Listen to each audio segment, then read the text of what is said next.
कि 16/9/2023 को जो नई इमारत गुरुद्वारा मंजी साहब की सेवा मिली थी गुरु तेग बहादुर सेवा दल को, तो उसका विधिवत जो गुरु ग्रंथ साहब जी का प्रकाश उस दिन को इस ऐतिहासिक बिल्डिंग में गुरुद्वारा मंजी साहब पातशाही नौवीं कैथल में होना है। उसके बारे में ये प्रोग्राम के बारे में आज प्रेस कॉन्फ्रेंस रखी गई थी कि क्या हमारे प्रोग्राम है, किस तरह से सेवा मिली, किस तरह से काम हुआ। जो इस वक्त आप गुरुद्वारे के सामने एक बिल्डिंग देख रहे हैं, ये एक ऐतिहासिक जगह है और ये गुरु तेग बहादुर साहब की नौवीं पातशाही की चरण छू प्राप्त जमीन है।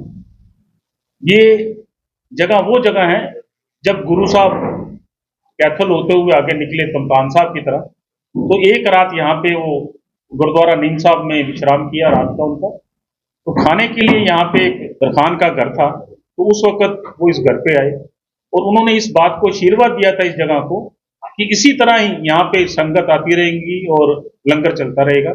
एक ये गुरु साहब की छुई हुई जमीन है, बड़ी पवित्र जमीन है और ऐतिहासिक गुरुद्वारा है।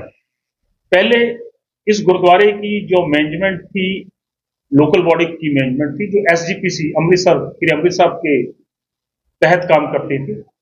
और जब से हरियाणा गुरुद्वारा प्रबंधक कमेटी वजूद में आई है, तो अब ये गुरुद्वारे की देखरेख, संभाल, मैनेजमेंट, मुलाजिम अब हरियाणा सिख गुरुद्वारा मैनेजमेंट कमेटी के द्वारा संचालित है।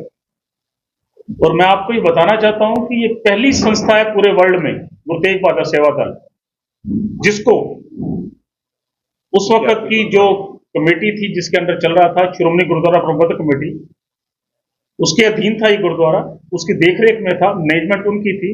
और पहली संस्था पूरी दुनिया में है कि गुरु तेग बहादुर सेवा दल को एक ऐतिहासिक गुरुद्वारा बनाने की परमिशन दी गई। आज तक पूरी दुनिया में प्राइवेट जो संस्थाएं गुरुद्वारे बनाती हैं वो प्राइवेट गुरुद्वारे मैनेजमेंट होती है, पर यह गुरुद्वारा एक ऐतिहासिक गुरुद्वारा है।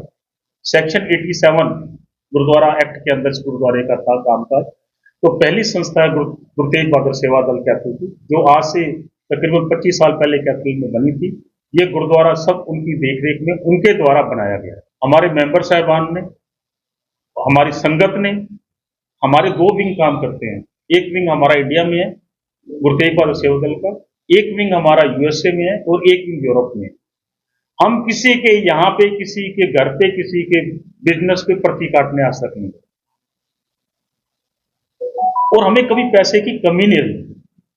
हमारे मेंबर साहिबान या हमारी संगत ने जो मांगा, जिससे कहा, उन्होंने वो काम दे दिया। कारपेट की सेवा थी, 10 लाख का कारपेट लगने जा रहा है, कल परसों कारपेट लग जाएगा। हम लोगों ने गुरुद्वारे में बैठ के ये सलाह की कि कारपेट लगाना है, क्या करना है। 2 संगत गुरुद्वारे में खड़े होकर कह दिया कि ये सेवा में, तो इस तरह से गुरुद्वारा कंप्लीट हुआ, जिसके जिम्मे हमने कभी किसी को ये नहीं कहा कि ये चीज पेंडिंग है, इसमें करो। लोग अपने आप ही खड़े होकर अपनी सेवा लेंगे। तो हमें जब तक SGPC के साथ रहा, जब तक हरियाणा कमेटी के साथ है, लोकल की संगत है, हमारे गुरु तेग बहादुर सेवा दल के मेंबर्स हैं, सभी का पूर्ण सहयोग।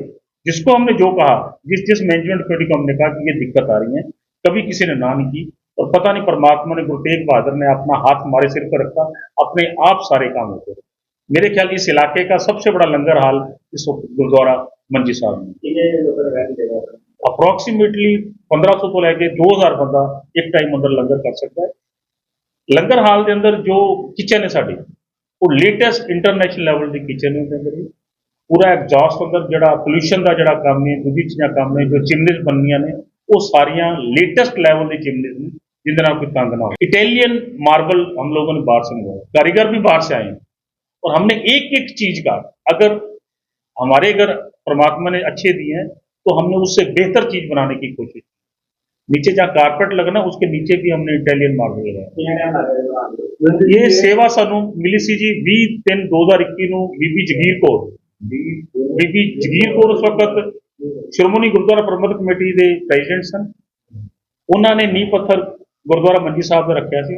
ਅੱਜ 16/9/2023 ਨੂੰ गुरु ग्रंथ साहब का प्रकाश नवे भवन में होना है। अप्रोक्सीमेटली 2.5 ईयर 2.5 सालों के अंदर असी ये गुरुद्वारा पूरा मुकम्मल करके हरियाणा सिख प्रबंधक कमेटी के जोड़े अहदेदार ने, जी कमेटी है, मैनेजमेंट ने, मैंबर साहबान साढ़े नाल 3 बैठे ने, ये सारा इन्हों के सपोर्ट। हाँ, लंगर हाल का नाम क्योंकि कैथल की पहचान सिख इतिहास के नाल भाई संतोख सिंह के नाल। ऐसा कोई गुरुद्वारा पूरी दुनिया च नहीं होएगा ਜਿੱਥੇ ਸ਼ਾਮ ਨੂੰ ਸੂਰਜ ਪ੍ਰਕਾਸ਼ ਦੀ ਕਥਾ ਨਾ ਹੁੰਦੀ। ਤੇ ਐਸੀ ਸ਼ਖਸੀਅਤ ਦਾ ਜਨਮ ਕੈਥਲ ਸ਼ਹਿਰ ਵਿੱਚ ਹੋਇਆ। ਭਾਈ ਉਦੈ ਸਿੰਘ ਜੀ ਪਟਿਆਲਾ ਤੋਂ ਲੈ ਕੇ ਆਏ ਸਨ। ਉਹਨਾਂ ਦੀ ਯਾਦਗਾਰੀ 'ਚ ਹੀ ਅਸੀਂ ਇਹ ਭਾਈ ਸੰਤੋਖ ਸਿੰਘ ਹਾਲ ਦਾ ਨਾਂ ਰੱਖਿਆ ਕਿ ਉਹ ਸ਼ਖਸੀਅਤ ਮੇਰੇ ਖਿਆਲ ਨਾ ਪੈਦਾ ਹੋਣੀ ਅੱਗੇ ਤੇ ਨਾ ਕਦੀ ਹੋ ਸਕਦੀ, ਜਿਨ੍ਹਾਂ ਨੇ ਏਡਾ ਵੱਡਾ ਗ੍ਰੰਥ ਲਿਖਿਆ ਤੇ ਜਿਨ੍ਹਾਂ ਦੀ ਅੱਜ ਮਾਨਤਾ ਪੂਰੇ ਵਰਲਡ ਅੰਦਰ ਹੈ। ਤੇ ਆਪਾਂ ਸ਼ਹਿਰ ਵਾਸੀ ਐਸੀ ਸ਼ਖਸੀਅਤ ਨੂੰ ਭੁੱਲ ਬੈਠੇ ਹਾਂ ਤੇ ਉਹਨਾਂ ਨੂੰ ਯਾਦ ਵਿੱਚ ਇਹ ਹਾਲ ਅਸੀਂ ਦੁਬਾਰਾ ਬਿਲਡਅਪ ਕੀਤਾ। ਇਹ ਗੁਰਦੁਆਰਾ ਬਣਾਉਣ ਲਈ ਅਸੀਂ ਲੇਟੈਸਟ ਜਿਹੜਾ ਹਾਈਐਸਟ ਜਿਹੜੇ ਸਾਡੇ ਕੋਲ ਆਰਕੀਟੈਕਚਰ ਸਨ ਅਸੀਂ ਉਹ ਇਨਵਾਈਟ ਕੀਤੇ। ਇਹਨਾਂ ਦੇ ਇਲਾਵਾ ਗੁਰਦੁਆਰੇ ਦੀ ਉਸਾਰੀ, ਗੁਰਦੁਆਰੇ ਦਾ ਨਿਰਮਾਣ, ਜੋ ਸਾਡੀ ਕਾਰ ਸੇਵਾ ਵਾਲੇ ਬਾਬੇ ਨੇ, ਜੋ ਉਹਨਾਂ ਕੋਲ ਟੈਕਨੀਕ ਹੈ, ਉਹ ਆਰਕੀਟੈਕਟ ਮਾਡਰਨ ਟੈਕਨੀਕ ਤੇ ਵਧੀਆ ਟੈਕਨੀਕ। ਅਸੀਂ ਇੱਕ ਪੁਰਾਤਨ ਤੇ ਨਵੀਨਤਮ ਜੋ ਪ੍ਰਣਾਲੀ ਹੈ, ਇੱਕ ਆਰਕੀਟੈਕਚਰ ਡਿਜ਼ਾਈਨ ਹੈ, ਉਹਨੂੰ ਜੁਆਇੰਟ ਕਰਕੇ ਪੁਰਾਣੀ ਰੂਪਰੇਖਾ ਦੇ ਅਨੁਸਾਰ ਅਸੀਂ ਕੰਮ ਕੀਤਾ। ਇੱਕ ਤੁਹਾਨੂੰ ਹੋਰ ਗੱਲ ਸ਼ੇਅਰ ਕਰਨਾ ਚਾਹੁੰਦਾ ਜਿਹੜੀ ਘਰ ਘਰ ਤੱਕ ਜਾਣੀ ਚਾਹੀਦੀ ਹੈ।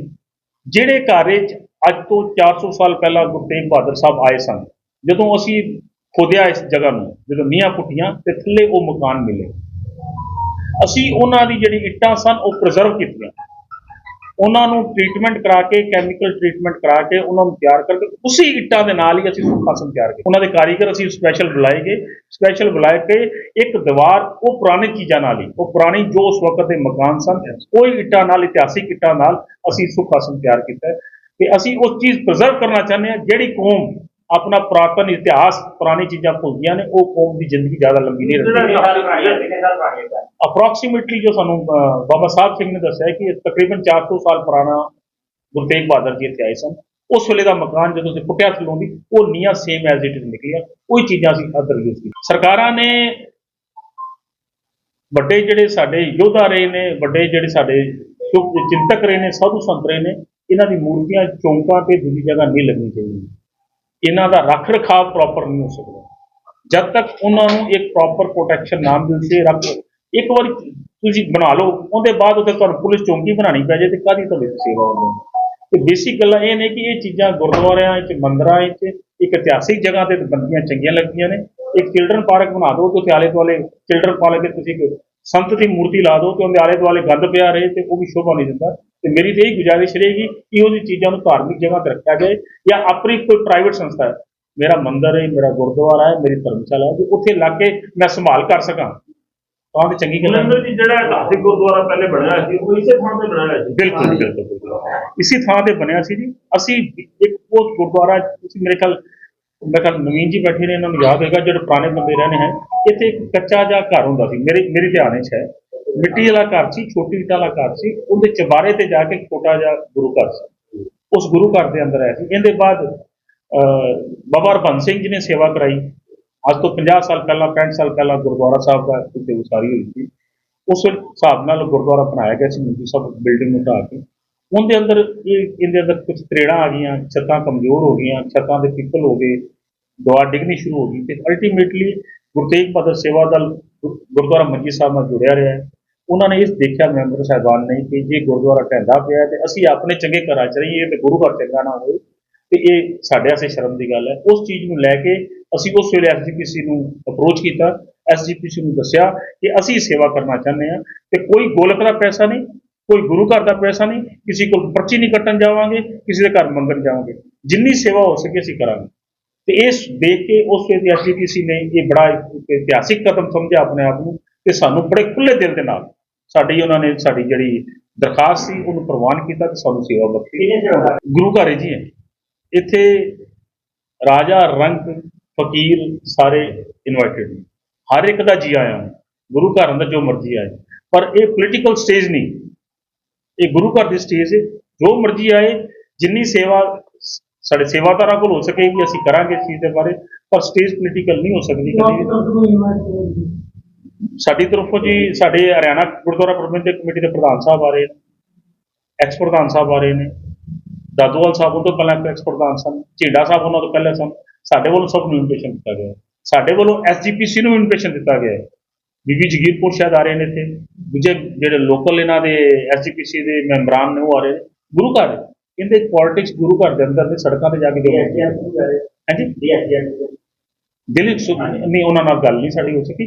ਵੀ ਆਰ ਇਨ ਦਾ ਪ੍ਰੋਸੈਸ ਤੇ ਜੇ ਹੋਈ ਗੱਲ ਤੇ ਉਹਨਾਂ ਨੂੰ ਇਨਵਾਈਟ ਕਰਾਂਗੇ।